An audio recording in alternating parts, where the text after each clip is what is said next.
चित कैतवोत्र परमो निर्मत्सराणां सतां वेद्यं वास्तवमत्र वस्तु शिवदं तापत्रयोन्मूलनम्।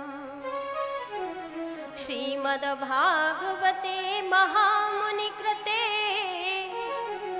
किं वा परेरीश्वरः सद्यो हृदयवरुष्दतेऽस्त्र कृत्वी शुशुभेस्तक्षणा। परम धर्म क्या है? मनुष्य का परम धर्म है कृष्ण की कथा। और धर्म क्या है? सत्य। गोस्वामी तुलसीदास जी महाराज ने कहा भी है, धर्म न दूसर सत्य समाना, आगम निगम पुराण बखाना। दूसर सत्य समाना, आगम निगम पुराण बखाना। धर्म न दूसर सत्य समाना, आगम निगम पुराण बखाना। अभी मैंने कहा था ना, जिस पल तुम्हारे हृदय में संकल्प हो गया कि कथा में जाना है, जिस पल तुम्हारे हृदय में यह संकल्प आ गया कि कथा करनी है, कथा करानी है, कथा सुननी है, कथा में जाना है, तभी तुम्हारे हृदय में श्री कृष्ण का प्राकट्य हो गया। बाद में हम कृष्ण जन्म मना रहे हैं, ये तो एक औपचारिकता है। बात तो तब है जब हमारे हृदय में कृष्ण का प्राकट्य हो जाए। ये श्रीमद् भागवत कथा का जो तीसरा श्लोक है बड़ा सुंदर है। निगम कल्पतरोर गलितं फलं शुकमुखादमृत द्रव संयुतं पिबत भागवतं रसमालयं मुहुरहो रसिका भुवि भावुका। यह वेद रूपी कल्प वृक्ष का पका हुआ फल है जो शुकदेव जी का मुख लगने से इस पृथ्वी पर आया है। आम के बगीचे में जाओ, ऊंची डाल पर देखना, आम के बगीचे में चील भी आकर बैठती है, गिद्ध भी आकर बैठता है, कबूतर भी आकर के बैठता है और शुक पक्षी भी आकर के बैठता है। लेकिन जो रस शुक पक्षी को मिल जाता है, तोते को मिल जाता है, वो न गिद्ध को मिलता है, न चील को मिलता है, न कबूतर को मिलता है। इसी प्रकार ये आम का बगीचा क्या है? हमारा शरीर है। ऊंची डाल क्या है? हमारी बुद्धि है।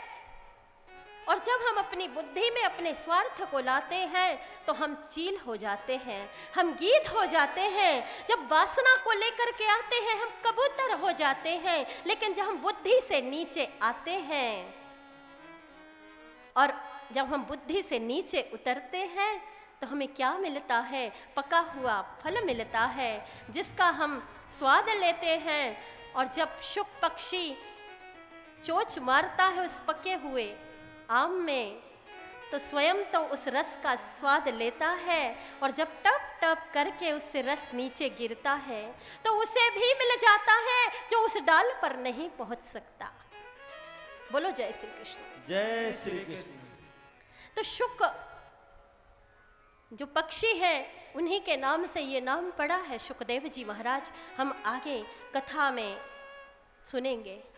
और कहा है सारे बातों को तो कहते हैं कि खाया जाता है, पिया जाता है, सब सारे पेय मुख से पिए जाते हैं, लेकिन ये श्रीमद् भागवत की कथा का कुछ समझ में नहीं आता। श्रीमद् भागवत की कथा में लिखा है पिबत भागवतम, ये कथा ऐसी जो कानों से पी जाती है।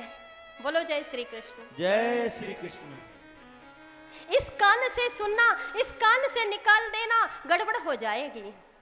इस कान से सुनना, दिमाग में उतार लेना तो भी गड़बड़ हो जाएगी, लेकिन इस कान से सुनना और दिल में उतार लेना तो जिंदगी सुधर जाएगी। इसे ही पीना कहते हैं।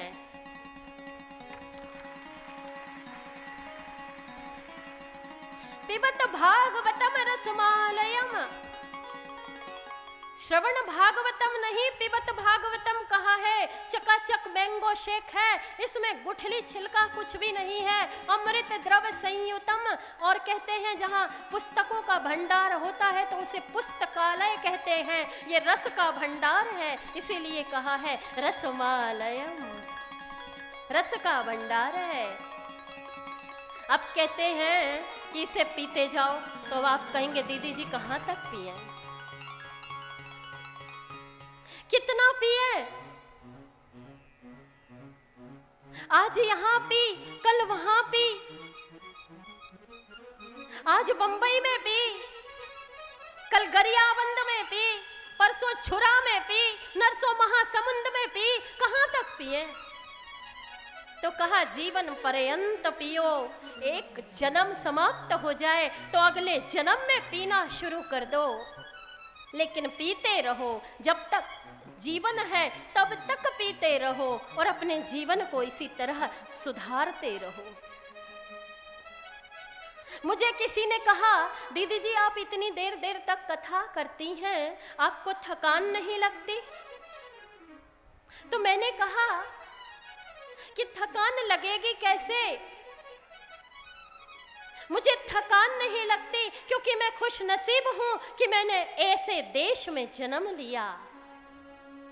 मैंने भारत देश में जन्म लिया जिस भारत देश के बारे में कहा जाता है होठों पे सच्चाई रहती है, जहां दिल में सफाई रहती है। होठों पे सच्चाई रहती, तालियां बजाइए, दिल में जय हो। सफाई रहती है। होठों पे सच्चाई रहती है, जहां दिल में सफाई रहती है। होठों पे सच्चाई रहती है, जहाँ दिल में सफाई रहती है।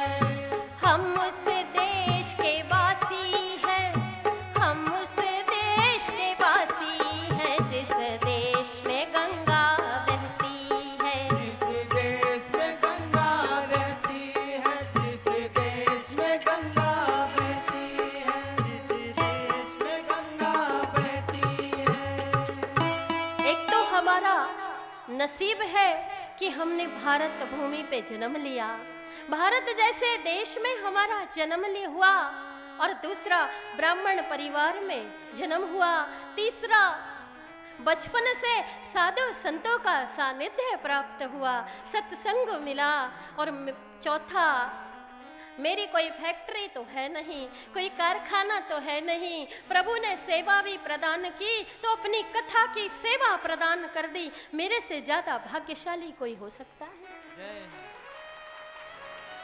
और कहा है गोस्वामी तुलसीदास जी महाराज ने, राम कथा जे सुनत अघाही, रस विशेष तिन्ह जाना नाही। राम कथा जे सुनत अघाही, रस विशेष जाना नाही।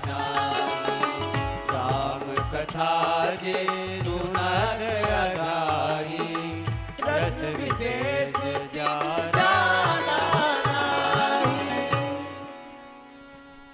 आए, इसलिए हमें कभी बोर नहीं होना चाहिए। जब भी समय मिले हजारों काम छोड़ कर के सत्संग करना चाहिए। यह सिखाती है श्रीमद् भागवत कथा। अब आए हम शीघ्रता से नैमिषारण्य तीर्थ की ओर चले, जहाँ शौनकादि ऋषि बैठे हैं। सूत जी महाराज से बड़ी विनम्रता पूर्वक प्रश्न कर रहे हैं। 6 प्रश्न किए सूत जी महाराज से शौनकादि ऋषियों ने। पहला प्रश्न किया कि धर्म क्या है, मानव की मुक्ति का उपाय क्या है, मानव के कल्याण का उपाय क्या है? क्या पेड़ पर उल्टा लटकना धर्म है? क्या एक पैर पर खड़े होकर के साधना करना धर्म है?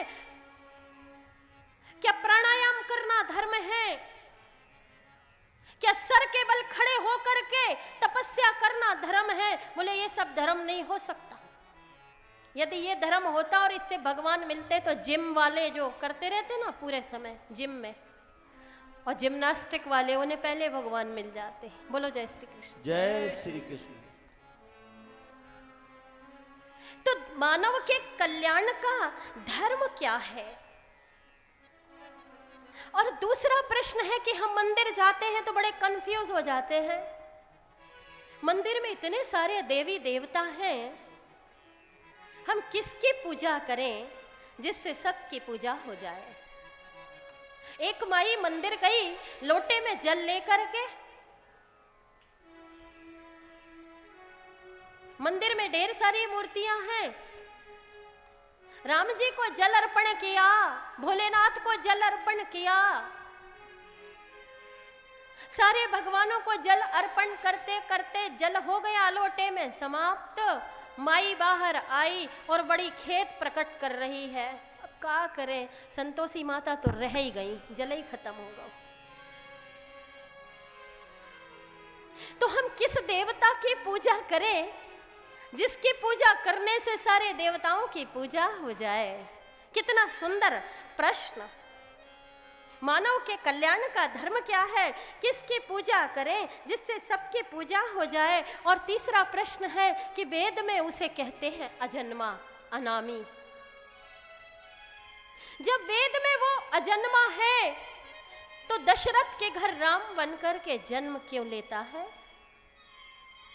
वह अनामी है तो विष्णु सहस्त्र नाम क्यों?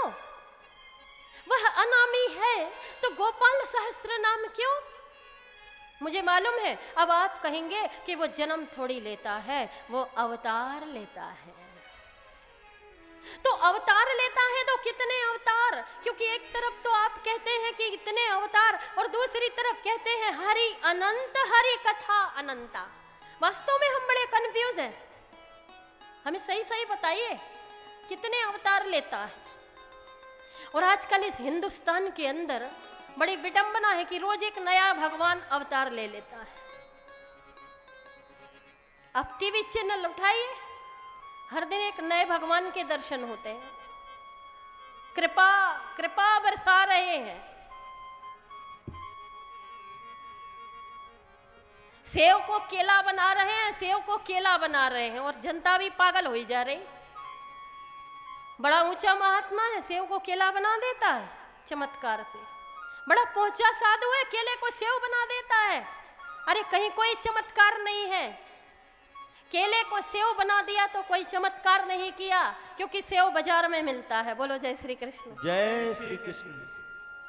सेब को केला बना दिया तो केला भी बाजार में मिलता है, कोई चमत्कार नहीं। अरे चमत्कार तो तब है जब एक आतंकवादी को, एक शैतान को भगवान के चरणों का दास बना दो, वो है चमत्कार। और मैं इस व्यासपीठ से कहती हूं, जो ये टीवी चैनलों पे चमत्कार के माध्यम से भोली भाली पब्लिक को भड़काते हैं, उनसे कहना चाहती हूं कि चमत्कार करना चाहते हो, भभूत डालकर चमत्कार करना चाहते हो, इतने बड़े चमत्कारी हो, तो चलो मेरे साथ कश्मीर, डालो भभूत उन आतंकवादियों के ऊपर, कर दो चमत्कार।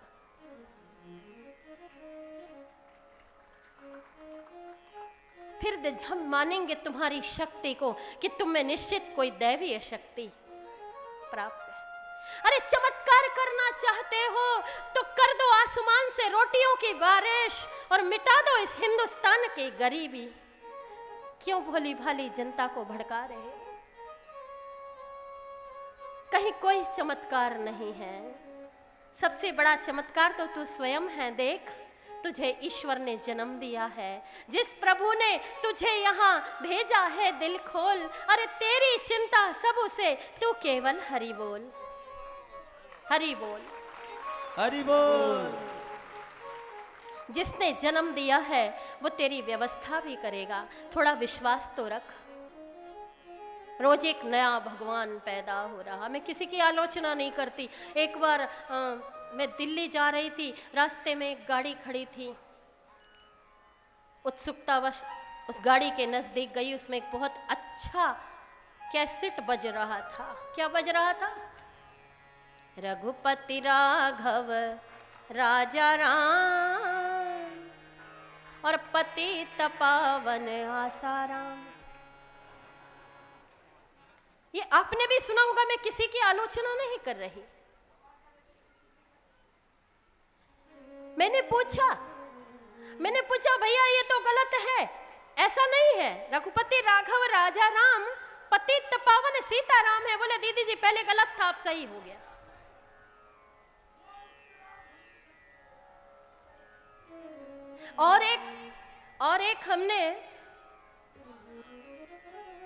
और हमने दिल्ली एयरपोर्ट पे एक किताब देखी। उस किताब का नाम था लालू चालीसा। दिल्ली एयरपोर्ट पे किताब देखी, उस किताब पे लिखा था ऊपर लालू चालीसा। मैंने उत्सुकतावश उस किताब को लिया और उसकी अंतिम लाइन, अंतिम पंक्ति तो मैंने याद ही कर ली, क्योंकि उसमें लिखा था जो लालू चालीसा पढ़ही और बस वैकुंठ अमर पद लहाही। अरे लानत है इस देश को। शेरों वाले की जय।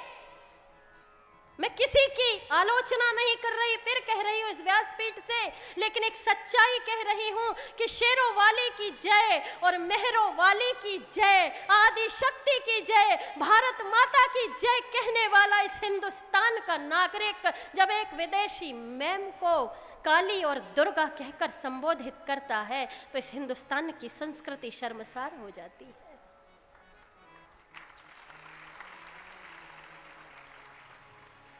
हमें भावनाओं में इतना नहीं बहना चाहिए। हमें हमारे धर्म की सम्मान करना चाहिए। हमें अपनी संस्कृति का सम्मान करना चाहिए। ये सिखाती है कथा। कोई भी व्यक्ति उस ईश्वर की बराबरी नहीं कर सकता। कोई भी गुरु उस ईश्वर की बराबरी नहीं कर सकता। गुरु तो तत्व है, इसीलिए हमें भूल नहीं करनी चाहिए। इतने सुंदर प्रश्न ऋषि कर रहे हैं कि कितने अवतार लेते हैं, और हाँ आप सार सार बताइए, गागर में सागर भरिए, क्योंकि समय नहीं है कलयुग में लोगों के पास 3 घंटे कथा सुनने का। 5-10 मिनट में सब समझ में आ जाना चाहिए। बोलो जय श्री कृष्ण। जय श्री अच्छी लगेगी तो बैठेंगे, नहीं तो जय श्री कृष्ण। हमारे पास समय नहीं। जिसने ये समय दिया है उसी की कथा के लिए हमारे पास समय नहीं है, बाकी सबके लिए समय है। 3 घंटे फिजूल फिल्में देखने के लिए हमारे पास खूब समय है।